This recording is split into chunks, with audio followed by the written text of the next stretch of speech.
Good morning, everybody, and how are you doing today? Fernando? Woohoo! Yeah, that's what I love to hear, excitement. What we got behind me is a Chevy Camaro. Now, we've done the Chevy Camaro before, so there's nothing new going on there. And it's basically getting the similar system. We're doing components up front. We're gonna be doing some coaxials in the back, all Rockford T-Series. We're gonna put the Rockford T-Series amplifier in it. And although we love to do repetitive videos, F-150, Jeeps, today we have a new product. And I'm a big fan of new products. I like getting new things in, and I love playing with them. That's why we created the Car Lab. If you guys haven't checked out those videos, there's a couple of them up, and we take products and we can put them into, we built a lab in my car and Fernando's car. My car, we test radios. Fernando's car, we test electronics. This is one of the new products we got to test in. This guy. This video is brought to you by The Boring Life of Dean and Haley, now showing on YouTube. So we have the Axxess AX DSP, and of course a matching T-harness to go with it for our Camaro. Now, one of the things that makes this guy really cool, unlike the competitor, the Amp Pro and the AR, this is also a high level to low level adapter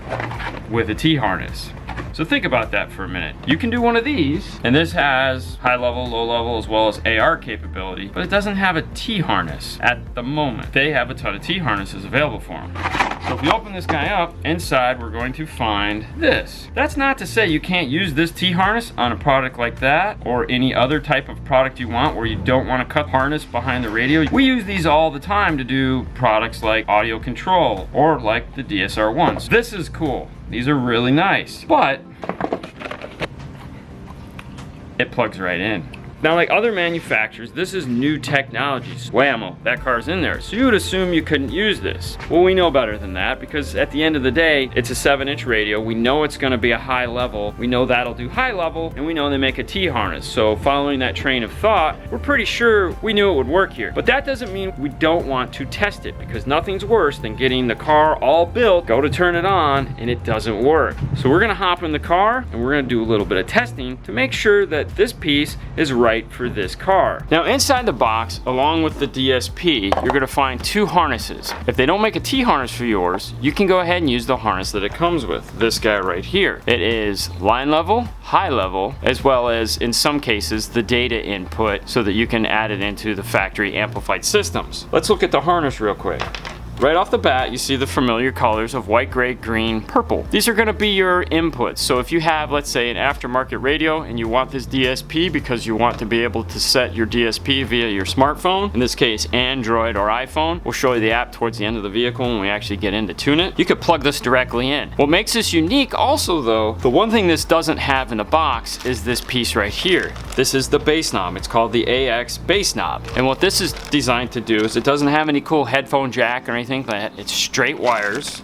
It comes with an under dash mounting bracket here, so you can take the bass knob and put it like this, either way, whatever works for you. Or of course you could pull this apart. It has a nut. You can drill it through a dash if you want to. It comes with a little tiny instructions here, but basically what you're designed to do is you have this orange wire that connects to this orange wire here, and you ground the black wire. What's cool about this knob, as opposed to using the one on the amplifier, or if your amp in this case, like we're doing the T1005 Rockford, the knob doesn't come with the amplifier. You can buy it separately just like this, but then we have to run the wire from the back of the car to the front of the car. The DSP is already in the dash. This is a much shorter run, and the nice thing too is you can see we can make it any length we want, so we don't have to worry about bundling up any excess bass knob wire. Because we have the T-harness, we're not going to need this input harness here, so we can just go ahead and set this aside. Plugs right into the brain, and then you have the input output for the factory radio, and then a pigtail here for the speakers. So if you're not running new speaker wires, you can easily just attach in here. This is going to go off to the speakers in the car, and then you have a secondary bundle here. These were the wires that are all hanging out on this end. Some of them are here, some of them aren't. Some of them just come in through this side of the harness. Most of the time when you have these, there's going to be instructions that tell you what to do with them. In this case, like I said, the orange wire is going to be for the bass knob. The rest of these wires in here are not going to be used, so you're just going to want to make sure you just cap them off and zip tie it into the harness. Instructions, however, are a bit vague. As you can see, little pieces of paper like this litter this installation. There's really nothing in this box. It just says see car. We go to this, and there again, very limited information. And the reason why, it's in the app. So what you want to do first is go ahead and download the DSP app,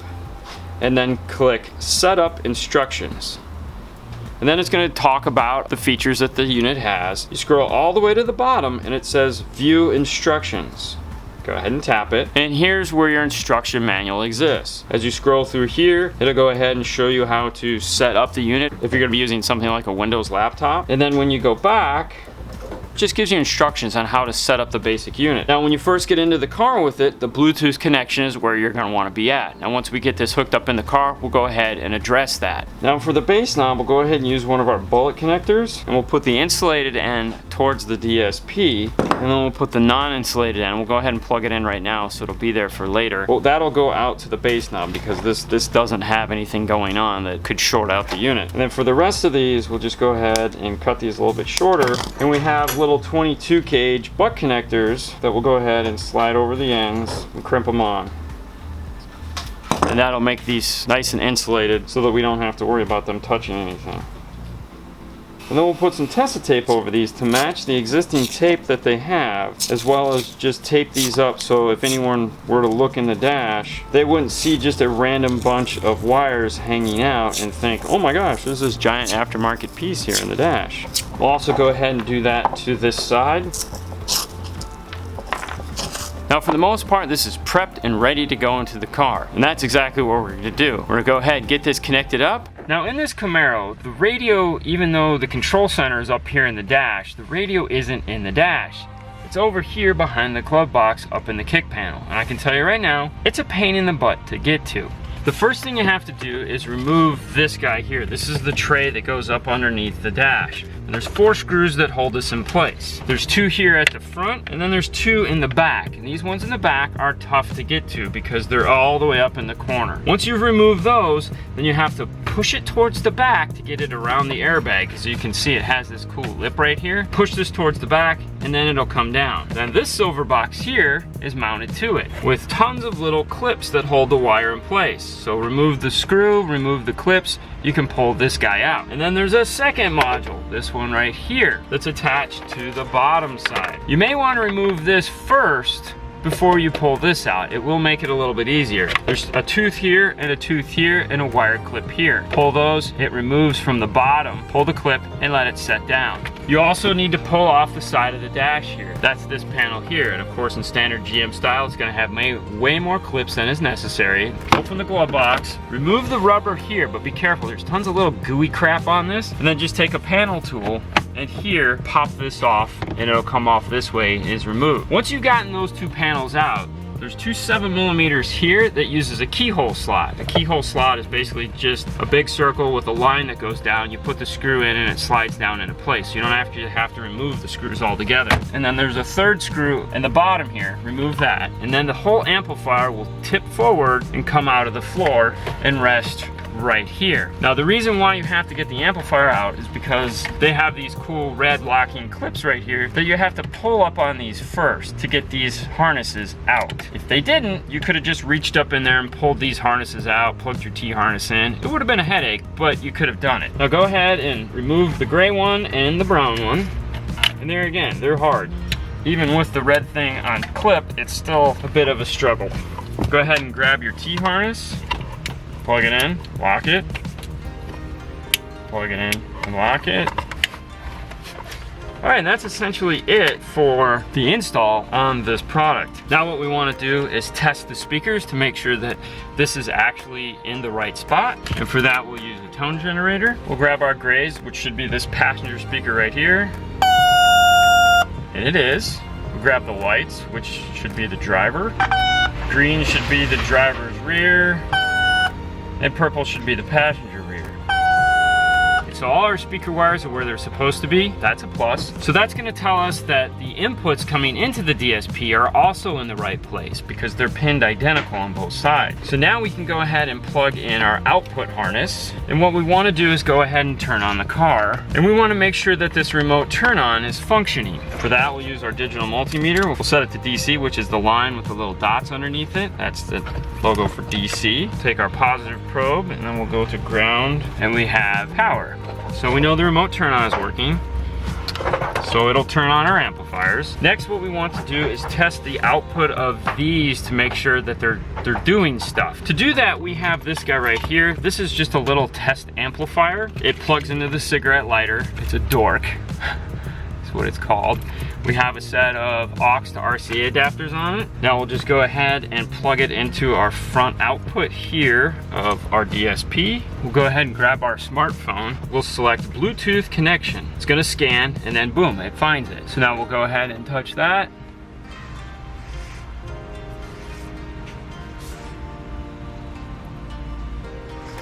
And once we get to this page, we can hit reset defaults if we've used this in another car. We can hit lockdown. Lockdown is saved. So once you get done doing everything, you're gonna hit lockdown. That's gonna put your settings, burn them in so that if it loses power or anything like that, or you have to unplug it, they're locked into place. So then we're gonna come across vehicle type. We'll go ahead and select that. Then we can select general. And here we can select Chevrolet. Now it's gonna give us a list of cars that they've already done. And of course the Camaro is not on there. So we'll collect it back and we'll move on to the bottom where it says OE amp with and without. In this case, we know it's without. So we'll go ahead and select apply. How are we getting that subwoofer? Are we gonna use front and rear to make a subwoofer? In this case, we are. But if we were doing an aftermarket head unit or something that had a line level subwoofer input, we'd select subwoofer. Then we're going to tell it in the next bar, are we doing high level or low level? In this case, we're doing high level. As I mentioned with the remote turn on, do we want it to do always on, which is with the key, or signal sense, which is anytime it hears sound, it automatically turns on the amplifier. Now the other things that this does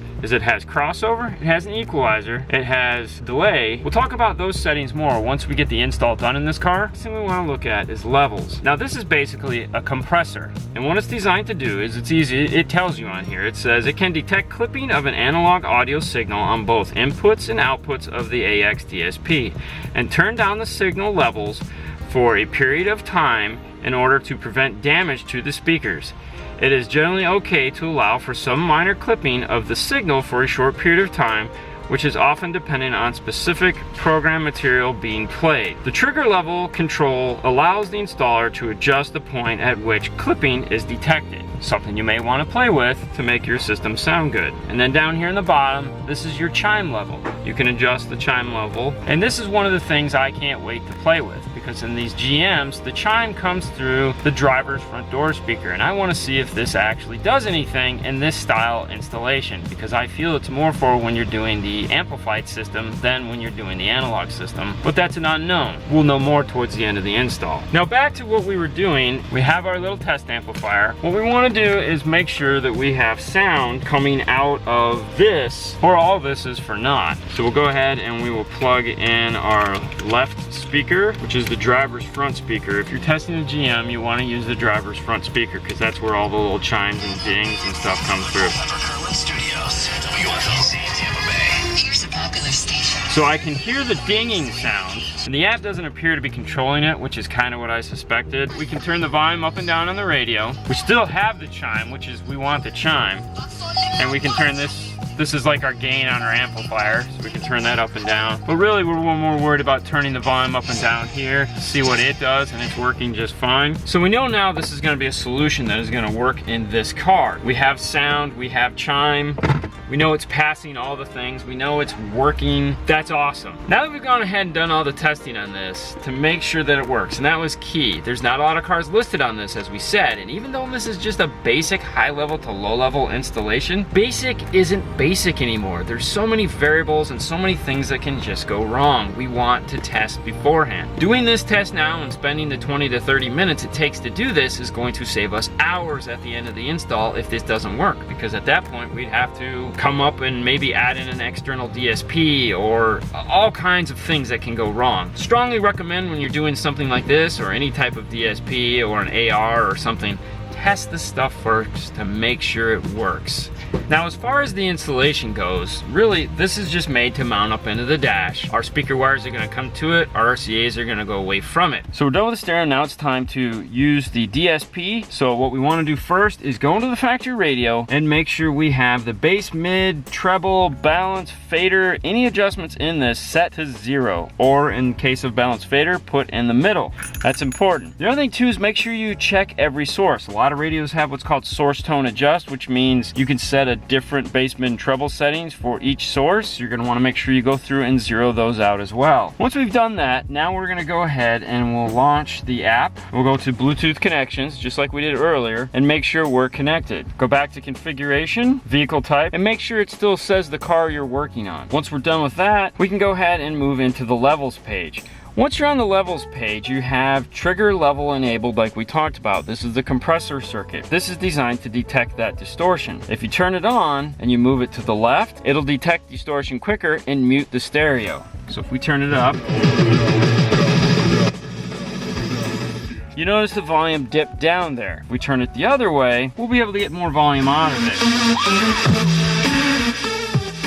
So as you can see, at that point, we didn't. So if you want to make a specific point on the volume knob where this thing cuts off, you can use that to do that. If you don't, go ahead and turn it off. It's one of those things you can explain to either yourself or the customer. Maybe it's something you want to do. For us, we're just going to go ahead and leave it off. Next step we want to do is go and adjust the crossover. There's no way to turn the crossover 100% off. However, you can turn it to its minimum settings if you want to. So the minimum settings for high pass is 10 Hertz. The minimum setting for the subwoofer is 20,000 Hertz. We're going to go ahead and fade it to the front. We've unplugged our subwoofer and we want to set the crossover for the front speakers. Right now it's set to 120. So for the type of music he's going to be listening to, 120 seems to be a right amount. Now the rear speaker in this car is the exact same as the front speaker, so we'll go ahead and we'll just copy the same crossover points for the rear as a good starting point. We'll go ahead and fade it to the rear and we'll repeat the process. In this case it works out good for us. We'll put it back in the center. We'll do one final test. Alright, so they both play well together. That's awesome. Now lastly, what we'll go ahead and do is set our sub. Now I like to run my sub at 80 Hertz. So we're going to leave it at 80 Hertz right now. We don't have the subwoofer plugged in because we're doing all the other stuff. So we'll just call it 80. We can always go back and adjust it because it's fairly simple to do. Now that we have the crossover where we want it, let's go ahead and do the time delay. For that, it's nice to have a friend. You're going to need a tape measure. In this case, we have Fernando. He's going to measure from the tweeter to my ear. 50. Just type in the inches. You just tap the box and the keypad will come up on the bottom. Now that we have those numbers entered, go ahead and take a list. Play something that has a strong vocal in it and see how it sounds. The idea behind it is to have it right across the center of the dash. Now I will tell you this, don't expect to get it right the first time. Sometimes you need to push those inches, subtract an inch here, add an inch there to get it to where you want it. Next is going to be the equalizer. In the equalizer page, you have front, rear, and sub adjustments. Go ahead and tap it. You have 32 bands and it runs this way. It looks like a football field. If you turn it, you go ahead, it turns as well. If you lock the rotation on the phone, you can then use it the way that's natural. For this, we're gonna go ahead and grab our audio control iTest mic. We're gonna play some pink noise and we're gonna tune the EQ a little bit. If you guys don't have one, on the left side, you have 20, 25, 31, let's say all the way up to 80. Those are gonna be your subwoofer sounds. On the other side, the right side, come all the way down to about 2.5. Those are gonna be your treble, high treble, and then the frequencies between are your mid-range. And there's plenty of adjustments to be had.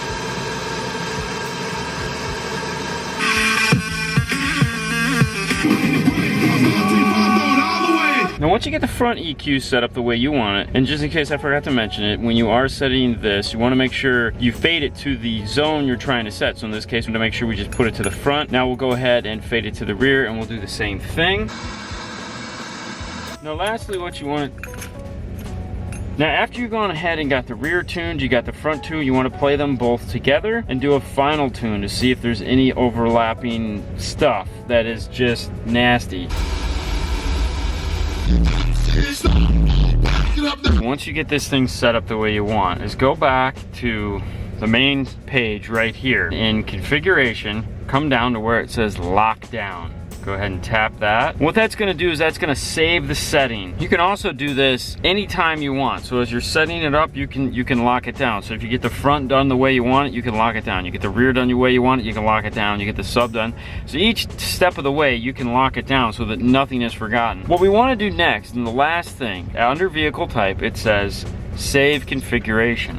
We're gonna go ahead and tap that. And now what we wanna do is we wanna give this a name, Camaro Black. So what that's done is that's saved it to the phone. Let's say one of these goes bad or something happens where you have to take it out and get a new one, you can come in here and you can click recall configuration and you can hit apply configuration. And that's really about it. So there's a lot you can do with this little app and this little DSP. For this situation or situations just like this was a really nice way to do it. Instead of just throwing in a basic high level to low level adapter, it got you a high level to low level adapter with all the benefits of a 32 band EQ, a DSP, time delay, plus you have the benefits of the T-harness, which makes life a lot easier. Definitely a lot easier. Now, if you'd like to play with this app, just to get an idea of what it can do for you, you can download it, play with it, see if it's something that makes sense to you before you go ahead and put it in. Otherwise, that's about it for today, guys. Now, I know you guys are all about the bonus features and all that fun stuff, so what I want to do is I want to go ahead and show you what we put in the trunk of this thing, just in case you were wondering. For the subwoofer, we have one Rockford P312 and a ported box. Underneath this here, we've gone ahead and made a mount for the Rockford T1005 5-channel amplifier. That's power and everything. It screws in here and here. It's all bolted in place. Now, I know what you're saying. Nothing would be complete without a little YouTube subwoofer bass, right? Right, Fernando? Right. All right, go hit it.